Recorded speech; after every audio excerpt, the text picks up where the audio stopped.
Paz a vosotros, amados hermanos de este grupo Edificados en la Palabra, amigos, todas las personas que nos escuchan a través de este medio. Que el Dios Todopoderoso gobierne su casa, su vida, su familia y tome el control de todo cuanto haga y lo que haya a su alrededor. Ese es el deseo más hermoso, más grande que puedo tener para con usted y para mí, para con los míos también.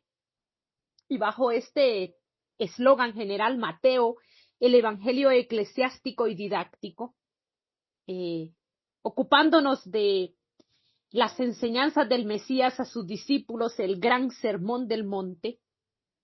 El título de hoy es El auténtico discípulo, parte 1. ¿Quién es y cuál es su recompensa? El gran sermón del monte. Está con ustedes su hermana en Cristo, Enedina Ayala, desde Honduras. Y antes de continuar, quiero pedirle que vengamos de rodillas, con toda reverencia, si usted me puede acompañar de rodillas, y si no, como usted pueda, que unamos nuestra mente y nuestro corazón para que pidamos la guianza a nuestro Dios. Oremos. Padre Celestial, estamos aquí, mi Dios, delante de ti, sabiendo que tú tienes el control de todas las cosas y que hemos puesto muchas cosas, muchas peticiones y hemos recibido respuestas. Tú nunca te quedas, mi Dios, con cosas sin responder. Hay cosas prontas y otras que requieren su tiempo, pero sabemos que en todo tú siempre cuidas, proteges y respondes para con tus hijos. Gracias por todo ello, mi Dios. Pero tú nos conoces. Tú sabes cuáles son nuestros errores y nuestras faltas, mi Dios. Nuestra mente y nuestro corazón están a tu luz, mi Dios. Por eso es necesario que te digamos, perdónanos por todas las faltas cometidas, pero sobre todo, mi Dios, que nos guíes, que no nos dejes apartarnos de esa senda que tú has marcado, ni a derecha ni a izquierda, mi Dios, sino que nos lleves de la mano, no nos dejes solos, mi Dios, porque por nuestra cuenta nos apartamos por cualquier lado, pero cuando vamos contigo, mi Dios, sabemos que son pasos seguros. No nos dejes y ayúdanos a ser mejores cada día. Y en este mensaje, mi Dios, que tu sierva solo sea una voz, pero que el mensaje sea tuyo, que lo plantes en nuestros corazones y que nos ayudes a ser hacedores de tu palabra, que nos ayudes para que podamos reflexionar y reconocer que así es como nos llenamos espiritualmente. Esta es la comida que tú nos das y que podamos disfrutarla en todo tiempo. Por eso también es necesario que te digamos que bendigas a aquellos, mi Dios, que trabajan constantemente para que estos espacios se lleven a cabo, por todos aquellos miembros de tu iglesia que también hacen un trabajo permanente y que hoy veremos que tú tienes grandes bienaventuranzas para con todos aquellos tus discípulos, mi Dios. Por eso también vengo a ponerlos todos en tus manos, mi Dios, sabiendo que es el mejor lugar. Confiadamente te decimos todo esto. Tómalo en el nombre de tu Hijo amado, Cristo Jesús. Amén y amén. Bueno, el texto bíblico tomado para hoy es Mateo capítulo 5, versículo del 1 al 12. Y dice lo siguiente: viendo la multitud, subió al monte y sentándose, vinieron a él sus discípulos y abriendo su boca les enseñaba diciendo: bienaventurados los pobres en espíritu, porque de ellos es el reino de los cielos. Bienaventurados los que lloran, porque ellos recibirán consolación. Bienaventurados los mansos, porque ellos recibirán la tierra por heredad. Bienaventurados los que tienen hambre y sed de justicia, porque ellos serán saciados. Bienaventurados los misericordiosos, porque ellos alcanzarán misericordia. Bienaventurados los de limpio corazón, porque ellos verán a Dios. Bienaventurados los pacificadores, porque ellos serán llamados hijos de Dios. Bienaventurados los que padecen persecución por causa de la justicia, porque de ellos es el reino de los cielos. Bienaventurados sois cuando por mi causa os vituperen y os persigan y digan toda clase de mal contra vosotros mintiendo. Gozaos y alegraos porque vuestro galardón es grande en los cielos, porque así persiguieron a los profetas que fueron antes de vosotros. Pocas veces en la historia se han dicho tan pocas palabras con tan grande significado. Las bienaventuranzas de Cristo para con nosotros son poderosas y nos las está presentando aquí en un momento que describe a un auténtico discípulo de Dios, aquel que de verdad recibe las bienaventuranzas, que le cubre la gloria de Dios, que lo llena de esperanza, que realmente estas bienaventuranzas son las recompensas que espera aquel creyente que vive conforme a la voluntad del Dios Todopoderoso. Y es ahí donde podemos ver cada uno de los espacios. Hay 9 bienaventuranzas. Y la primera es esa compasión que tiene Jesús con esas multitudes. Tuvo compasión de ellos. Él ve una angustia, una necesidad desesperante de aquellos que están a su alrededor. Pero el mensaje no va directamente con ellos, sino que va a los discípulos que tienen que hacer la obra de evangelismo luego para con aquellos necesitados. Y para esto es necesario tener la misma compasión que tuvo Jesús, ver a la gente y ver sus necesidades, ese vacío que sienten cuando no tienen a Jesús en su corazón y en su vida. Eso nos vuelve discípulos. Ese es el valor del verdadero discipulado, comprender que uno solo no puede hacer esta tarea, sino que necesitamos llevar un mensaje a otros y que estos a su vez lo lleven a otros y así hacer ese efecto multiplicador. Esa es la forma en la que Jesús dejó establecido este trabajo. Dice Segunda de Timoteo 2:2, lo que has oído de mí ante muchos testigos, esto encargo a hombres fieles que sean idóneos para enseñar también a otros. Eso que hemos escuchado de Jesús, entonces Él lo encarga para que lo vivamos con fidelidad, hombres fieles, idóneos, y que así también se pueda enseñar a otros. Y que las mujeres también vayamos a enseñar a las mujeres. El discipulado no es solo para los hombres. Y vamos a decir, ¿y la mujer qué? Ahí no dice mujeres, es para todos los creyentes, para que llevemos un mensaje de esperanza y de aliento a los que están alrededor. Y no es un mensaje solo para la iglesia, solo para el que cree, no es para aquellos vacíos que están a nuestro alrededor, vacíos de Cristo, que necesitan recibir ese mensaje y también ellos llenarse y ser parte de todo este plan hermoso de salvación. Es importante que podamos valorar en gran manera esto. Bienaventurados. ¿Qué es ser bienaventurados? Es lleno de gozo. Es sentir esa satisfacción espiritual que perdura, que es permanente.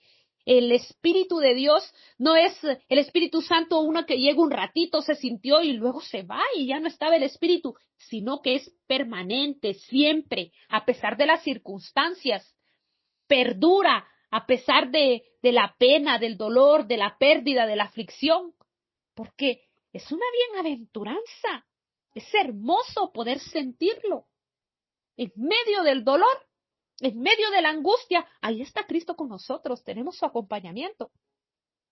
Es hermoso ser bienaventurados. El mundo lo busca en posiciones, en dinero, en fama, en poder. Jamás lo va a poder encontrar porque es un privilegio de los hijos de Dios. Por eso no podemos buscarlo en el mundo, sino que debemos buscarlo delante de Dios. Dice Mateo 6, 19, 21, no hagáis tesoros en la tierra, donde la polilla y el orín corrompen, y donde los ladrones minan y hurtan, sino haceos tesoros en el cielo, donde ni la polilla ni el orín corrompen, y donde ladrones no minan ni hurtan, porque donde está vuestro tesoro, ahí estará también vuestro corazón.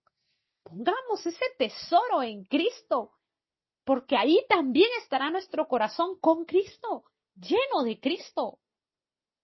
Buscar ser bienaventurados es lo más grande que podemos encontrar. El mundo es carnal, es corruptible, está lleno de pecado, está moribundo, y lo que se encuentra ahí es vano, es vacío y es perecedero. Pero en Cristo se encuentra lo que de verdad puede llenar de plenitud. Y dice, bienaventurados los pobres en espíritu.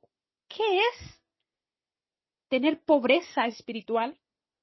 No estamos hablando de que las personas regalen todos sus teneres y se queden sin nada de posesiones económicas. No, porque puede haber una persona que a lo mejor lo piense de esa manera, pero esto no se trata de cosas mundanas, de cosas materiales, sigue siendo espiritual, sigue siendo esa necesidad de vivir en Cristo, de tenerlo, reconocer que nosotros somos nada, que no tenemos valor alguno delante de Dios, pero que Él, al depositar a su Hijo en nuestro corazón, nos vuelve lo más valioso y nos ve como un especial tesoro, nos cuida como ese especial tesoro, y que nosotros podamos apreciar el valor de esto que hemos recibido, de esta salvación, de esta vida eterna, que veamos que en realidad Dios lo que quiere es que nosotros vivamos conforme a su justicia, que realmente hagamos lo que a Él le agrada. Y cuando somos bienaventurados por ser pobres de espíritu, significa que realmente no somos orgullosos, no estamos llenos de ego, ni estamos reconociendo o buscando, mejor dicho, que se reconozca lo que nosotros somos, sino más bien estamos deseosos de mostrar a Cristo ante los demás, que se vea que Él es en realidad lo que hace todo, porque Él es la justicia. Cristo lo es todo para nosotros. Romanos 3, 21, 22 dice, pero ahora, aparte de la ley, se ha manifestado la justicia de Dios testificada por la ley o por los profetas, la justicia de Dios por medio de la fe en Jesucristo para todos los que creen en Él, porque no hay diferencia. Si creemos en Jesús, allí es donde encontramos la justicia. Su palabra es justicia, su verdad es la que nosotros queremos vivir, queremos creer. No es nuestro pensamiento, no es que vamos a interpretar las escrituras como nosotros queramos. No, ser pobre de espíritu es saber que lo que Dios dice, eso es. Y eso es lo que realmente nos acerca y nos lleva a ser parte del reino de los cielos. ¿Qué recibe un pobre de espíritu? Perdón de pecados porque reconoce su incapacidad. Atención continua de parte de Dios. Seguridad que está en las manos de Dios, que está guiado por Él, que es Él el que hace todo. Hebreos 8:12 dice, porque seré propicio a sus injusticias y nunca más me acordaré de sus pecados y de sus iniquidades. Nos perdona completamente, nos limpia, nos llena de Él. Recibiremos también ese compañerismo de Jesús y de los suyos, de los creyentes, de la congregación. Nos volvemos una sola familia y eso es hermoso también. Eso tiene un valor incalculable porque Él nos hace parte los unos de los otros. Y esto se vuelve tan hermoso que es ahí donde realmente nosotros vemos la pobreza espiritual. Si nos quedamos allá solitos, si nos quedamos apartados, no somos nada. Pero esa unidad en Cristo, ese anhelo de estar siempre compartiendo de su palabra, de sus mensajes, eso nos hace aceptos, eso nos hace eso nos hace plenos delante de Él. Juan 5:24 dice, de cierto os digo, el que oye mi palabra y cree al que me envió, tiene vida eterna, y no vendrá a condenación, mas ha pasado de muerte a vida. Hermoso el mensaje. También dice, bienaventurados los que lloran. ¿Será que todo aquel que llora es el que recibe consolación por cualquier razón, sin importar qué es lo que esté pasando? Pues cuando dice llora, se refiere a un llanto de reconocimiento de que hemos pecado delante de Dios, de lamento por que hemos vivido una vida desordenada, porque hemos ofendido a Dios con nuestro actuar, porque hemos hecho caso omiso a su mensaje y sobre todo no hemos valorado también el sacrificio de su Hijo en aquella cruz.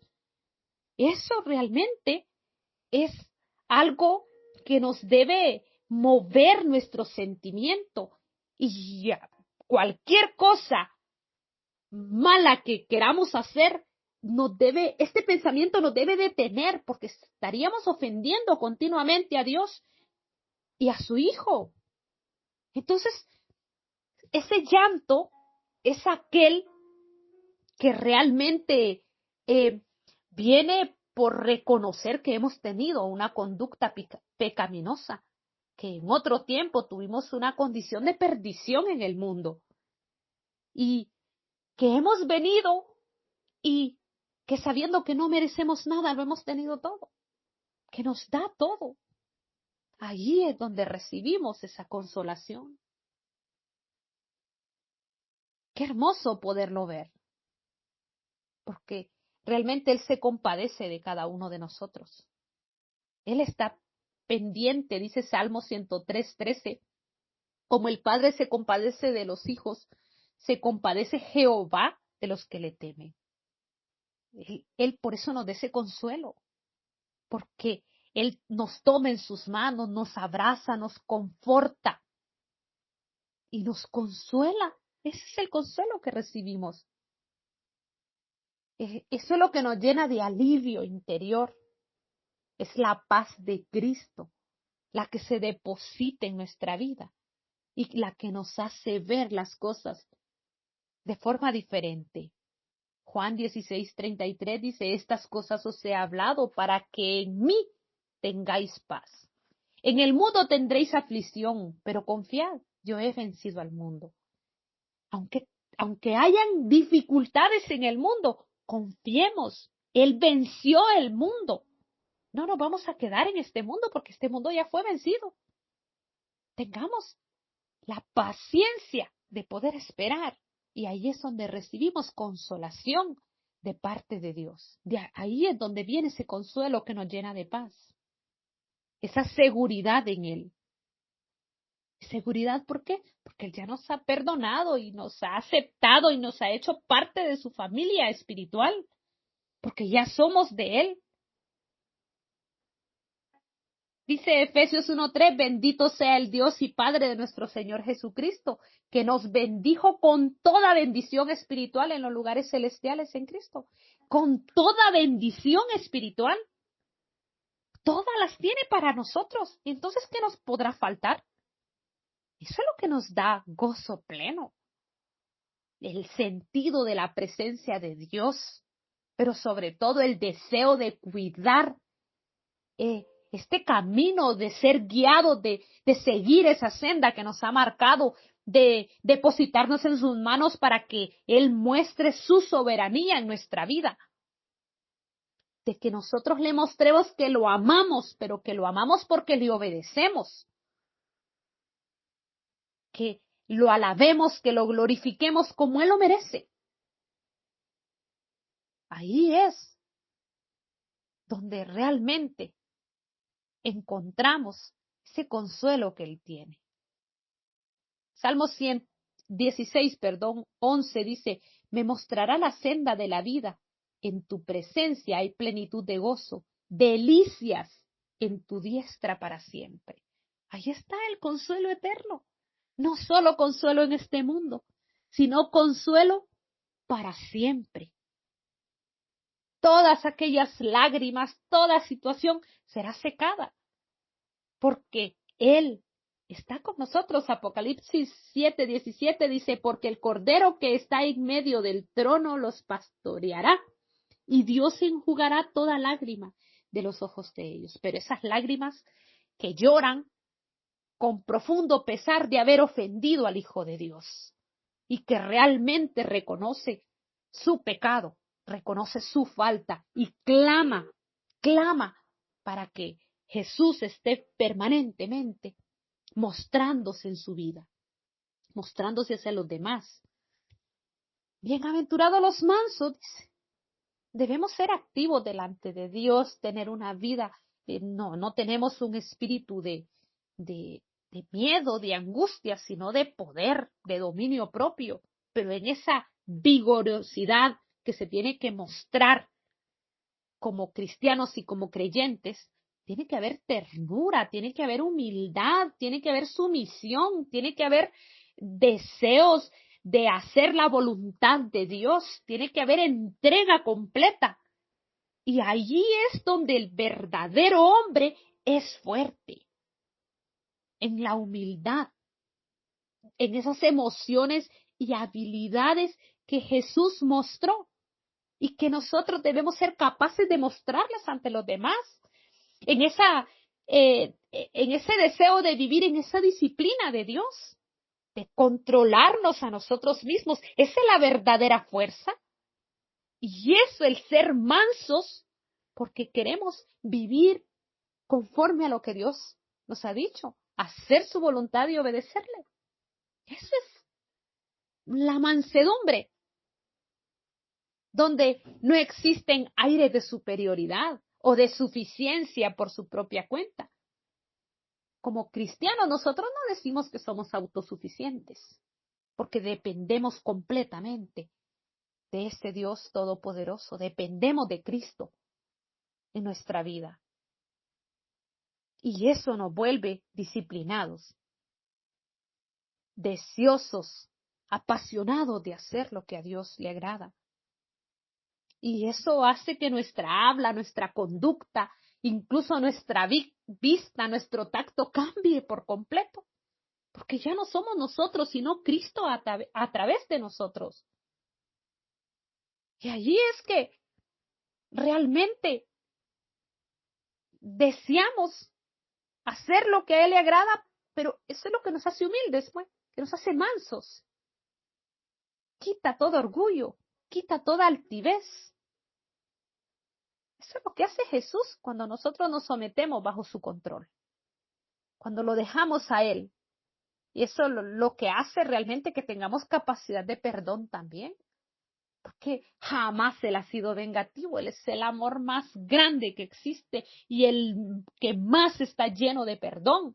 Y quiere que nosotros mostremos ese perdón hacia los demás. Si Él es amor. Y dice 1 Corintios 13:5 que el amor no hace nada indebido, no busca lo suyo propio, no se irrita y no guarda rencor. Entonces, nosotros, ¿cómo vamos a decir que somos Jesús, que somos cristianos, que somos creyentes si no somos capaces de perdonar? En la mansedumbre realmente viene esa actitud de perdonar a aquellos que están a nuestro alrededor.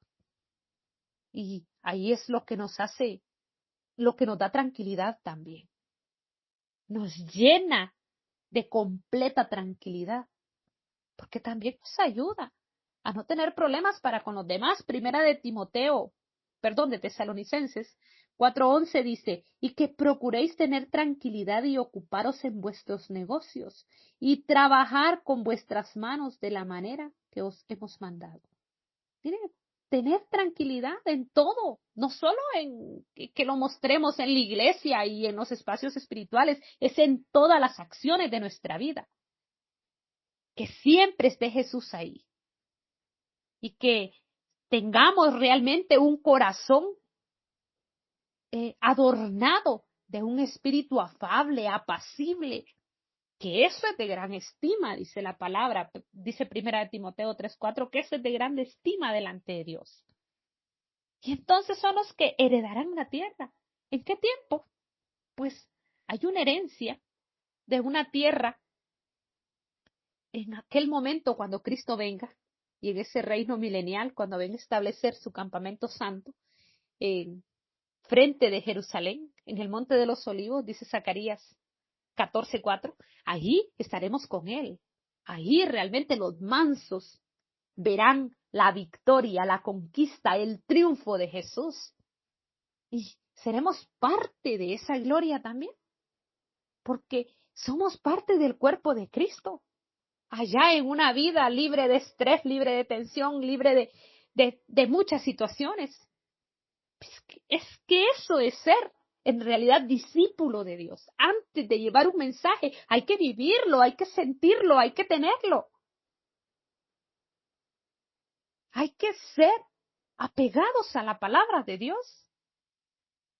Que no nos cargue el mundo, que no nos llene de situaciones. No, si estamos en Cristo, depositemos todo en Él. Dice Mateo 11:28-30, venid a mí todos los que estéis trabajados y cargados, yo os haré descansar. Llevad mi yugo sobre vosotros y aprended de mí, que soy manso y humilde de corazón, y hallaréis descanso para vuestras almas, porque mi yugo es fácil y ligera mi carga.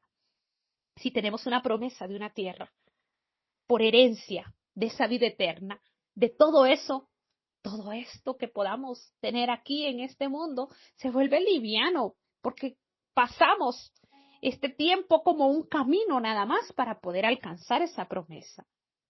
También dice, bienaventurados los que tienen hambre y sed de justicia,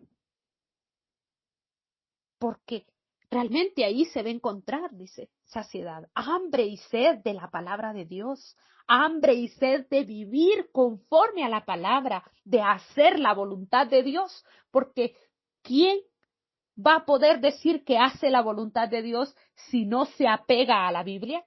¿Qué más le podrá garantizar a usted que es la palabra de Dios o que es la voluntad de Dios? Solo la Biblia es lo único que es palabra de Dios. Entonces, ahí está la justicia, porque los mandamientos de Dios son justicia. Eso dijo David. Entonces, si los mandamientos son justicia, hacer justicia es hacer lo que dicen las palabras.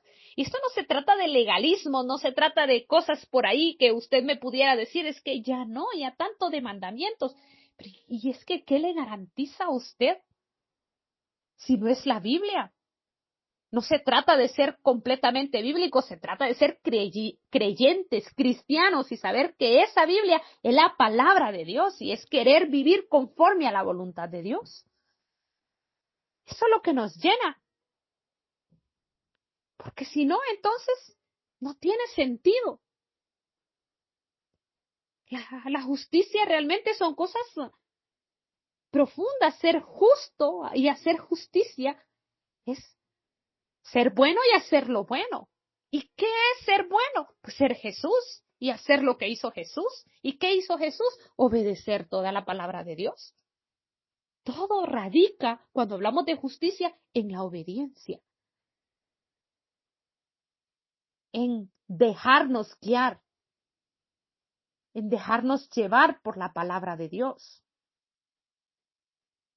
También dice, bienaventurados los puros. Tener un corazón limpio es realmente ser sinceros delante de Dios, reconocer cada una de nuestras faltas y saber que solo Jesús nos puede limpiar y nos puede perdonar, que Él es el único que es santo y que nosotros no podemos por nuestra cuenta, pero que venir a Él nos llena.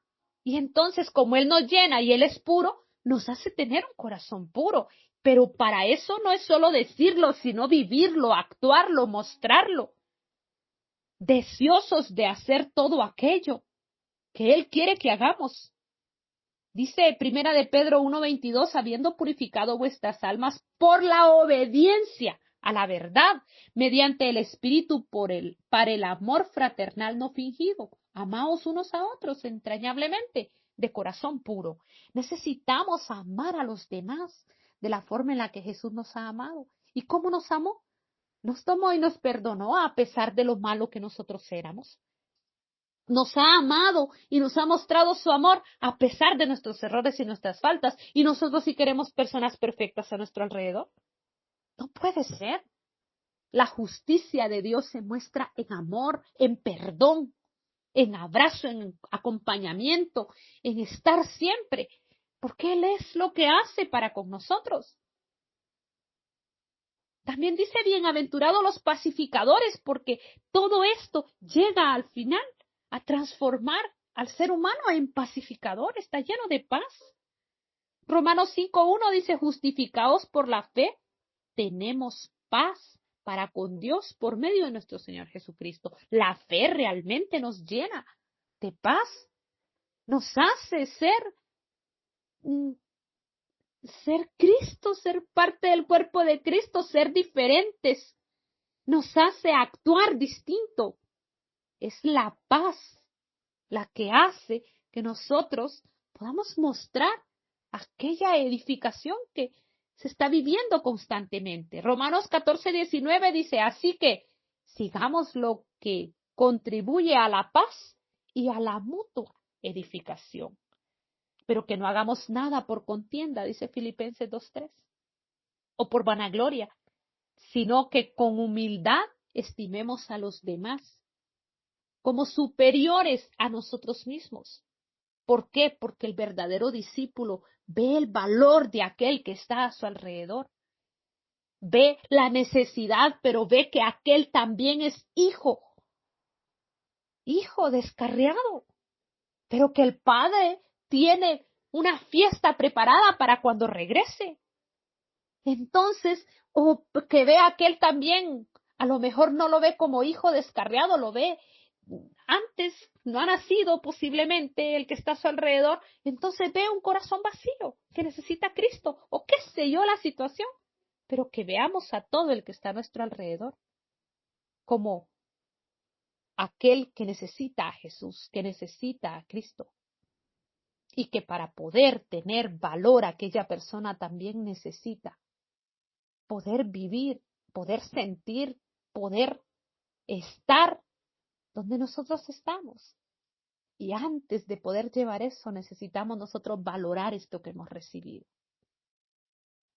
Y dice que a lo mejor seremos perseguidos, que tenemos que aprender a soportar ese sufrimiento por Cristo. No importa si somos burlados, ridiculizados, criticados, separados del grupo, tratados con hostilidad, martirizados, ¿qué importa eso? Cristo también lo vivió. Hay gente que no quiere vivirlo porque dice, yo soy hijo de Dios, no puedo ser tratado así. Pero Jesús vivió con todas esas situaciones. Pero ¿qué fue lo que sucedió? Mostró quién era. Esos espacios están para que nosotros mostremos que tenemos a Jesús, para que podamos dejar ver lo que somos como creyentes. Por eso realmente Dios permite que vivamos en esas circunstancias. Porque eso nos hace saber que nosotros no queremos estar ahí ni queremos ser de esa parte, sino que queremos ser como Jesús quiere que seamos. Por eso dice Juan 15:19, si fuerais del mundo, el mundo amaría lo suyo, pero porque no sois del mundo. Antes yo os elegí del mundo, por eso el mundo os aborrece. Pero no nos aborrece porque aquellas personas que están a nuestro alrededor no es que nos aborrezcan porque de sí le caigamos mal, no. Realmente es que ellos sienten esa necesidad de querer tener lo que nosotros tenemos. Y por eso es necesario que llevemos este mensaje al mundo, que ellos también puedan ver que es posible ser diferentes, que cuando venimos a Cristo somos cristianos y que ser cristiano es actuar distinto. Estas bienaventuranzas son las promesas para el auténtico discípulo. ¿Y quién es el auténtico discípulo sino aquel que vive para poder alcanzar cada una de las bienaventuranzas? Sino aquel que cumple cada una de estas características. Ve las multitudes con compasión. Quiere vivir o reconoce, mejor dicho, que es pobre de espíritu y que necesita vivir en Cristo. Que llora y que recibe consolación porque llora con corazón contrito, deseoso de hacer lo que a Dios le agrada, manso, porque obedece su voluntad y que tiene hambre y sed de justicia y que reconoce que justicia son los mandamientos, que el hambre es espiritual y es de llenarse de la palabra de Dios constantemente. Eso lo vuelve misericordioso y que por eso, como su corazón está lleno de Cristo, tiene un corazón puro, y es pacificador. Y aunque sea perseguido, realmente se siente consolado porque recibe el reino de Dios, porque recibe salvación, porque recibe vida eterna. Y eso es el mensaje que Cristo ha traído hoy, que Dios ha traído hoy para su vida y para mi vida.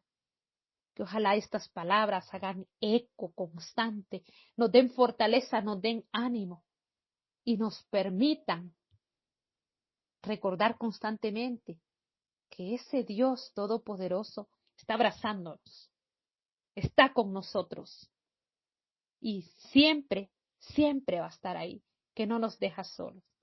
Que la palabra de Dios edifique su vida, mi vida, y que en todo tiempo podamos ser cada vez más cercanos a esa imagen de Cristo. Gracias por el tiempo de haber escuchado este mensaje. Estuvo con ustedes su hermana en Cristo, Enedina Ayala, desde Honduras. Paz a vosotros.